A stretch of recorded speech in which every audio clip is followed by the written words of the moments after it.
नमस्कार दोस्तों, इंडिया में सुप्रीम कोर्ट को हम देश की हाईएस्ट जुडिशियल अथॉरिटी के रूप में जानते हैं। लेकिन क्या आपने कभी सोचा है कि ऑनरेबल सुप्रीम कोर्ट के पास कौन कौन से केसेस डायरेक्टली आते हैं, कौन से केसेस अपील के थ्रू आते हैं और कब सुप्रीम कोर्ट सिर्फ अपनी ओपिनियन देता है? इन क्वेश्चंस का आंसर छुपा है सुप्रीम कोर्ट के जुरिसडिक्शन में।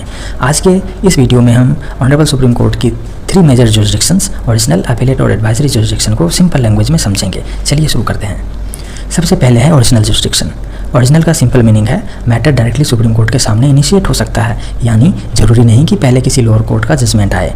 आर्टिकल 131 के अंडर सुप्रीम कोर्ट को सर्टेन डिस्प्यूट्स में एक्सक्लूसिव ओरिजिनल जुरिसडिक्शन है, जैसे गवर्नमेंट ऑफ इंडिया और 1 और मोर स्टेट्स के बीच या 2 या 2 से ज़्यादा स्टेट्स के बीच, जब डिस्प्यूट किसी लीगल राइट के एग्जिस्टेंस या एक्सटेंट से रिलेटेड क्वेश्चन इन्वॉल्व करता है।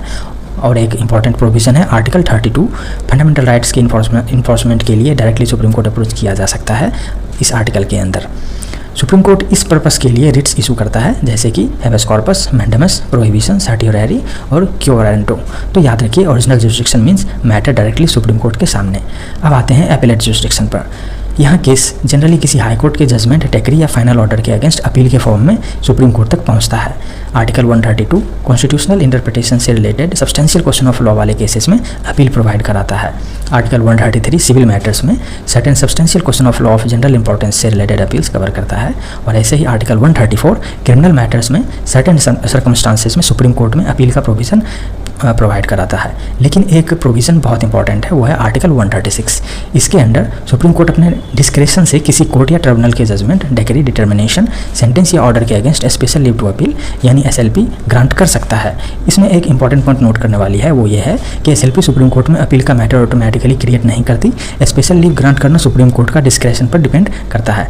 और अब आते हैं थर्ड जुरिसडिक्शन पे, जो है एडवाइजरी जुरिसडिक्शन। इसके बारे में आर्टिकल 143 में लिखा गया है। इस प्रोविजन के अंडर प्रेसिडेंट ऑफ इंडिया किसी क्वेश्चन ऑफ लॉ और फैक्ट को सुप्रीम कोर्ट के कंसिडरेशन के लिए रेफर कर सकता है, जब कॉन्स्टिट्यूशन में प्रिस्क्राइब्ड कंडीशन सेटिस्फाई होती हैं। तो सुप्रीम कोर्ट उस रेफरेंस पर अपनी ओपिनियन दे सकता है, यानी यहाँ कोर्ट किसी नॉर्मल अपील को डिसाइड करने के बजाय प्रेसिडेंशियल रेफरेंस पर एडवाइजरी ओपिनियन प्रोवाइड करता है। तो 3 वर्ड्स याद रखिए आप। Original means directly Supreme Court, and appellate means lower court या हाई कोर्ट के डिसीजन के against appeal to the Supreme Court, and advisory president के रेफरेंस पर सुप्रीम कोर्ट की ओपिनियन। और सुप्रीम कोर्ट की पावर्स सिर्फ इन 3 तक लिमिटेड नहीं है। कॉन्स्टिट्यूशन में आर्टिकल 137 के अंडर रिव्यू, आर्टिकल 142 के अंडर कंप्लीट जस्टिस और आर्टिकल 129 के अंडर कंटेम्प्ट पावर्स जैसी इंपॉर्टेंट प्रोविजंस भी हैं। तो दोस्तों, अब आप बताइए सुप्रीम कोर्ट की कौन सी जुरिसडिक्शन आपको सबसे इंटरेस्टिंग लगी, ओरिजिनल, अपीलेट या एडवाइजरी?